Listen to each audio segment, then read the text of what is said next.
زملكاوي. تدري يا حكم انت لو امامي كنت شلفطتك. اهو خش عليه، خش جو. ايه ده؟ الحكم ما حسبهاش؟ الحكم ما ايه السود ده؟ الماتش ايه اللي انت عملته ده؟ ايه يا ابني ده كان مجرد اكسيدنت. ايه ده؟ والله يا ابني انا رحت اشتري علم، لقيت العلم ب50 جنيه، رحت جايب الروش بتاع امك على فانلة من عندي وعملت لهم عمليه ترانسفورم بقى، عملتهم كده. كنت عايز ارسم الدرع بس الروج ما كفاش، امك كانت واكله نص خالص. انت بتغير الموضوع ليه؟ يا اد ما تزعقش لابوك، ما انت فريقك اللي بيخسر على طول وتقول لي سنظل اوفياء، وبعدين دول لعيبه كسبوا خسروا بياخدوا ملايين، تكسر التلفزيون اللي احنا جايبينه وسط.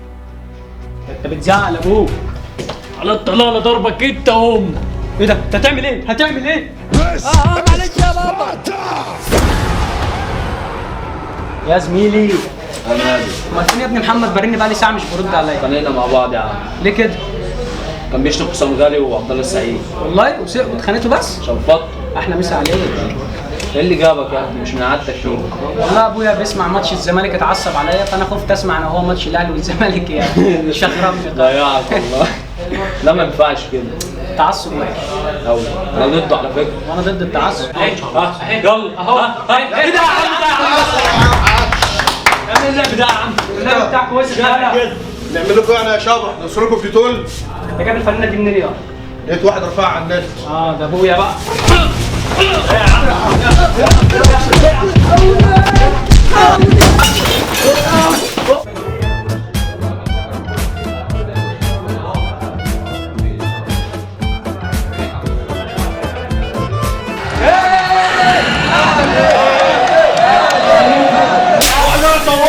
هنشوفك من هنا لحد الخط ده يموت. فين الخط ده؟ اقعد انا اسمع الصوت. خايف منه يا عم ولا ايه؟ تعالى ارفع.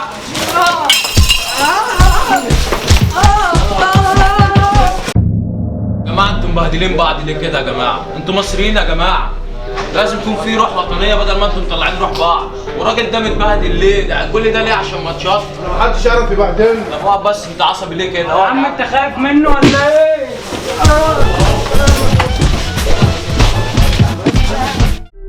خرج تشجيع كرة القدم عن مساره الصحيح، وهو التسلية والمتعة من مشاهدة المباريات، وأصبحت وسيلة للاستفزاز والتعصب، وأصبحنا ننقسم بسبب مباراة لكرة القدم. الهدف الحقيقي لمشاهدة المباريات هو التسلية والمتعة، فلا تفسدوها بالتعصب.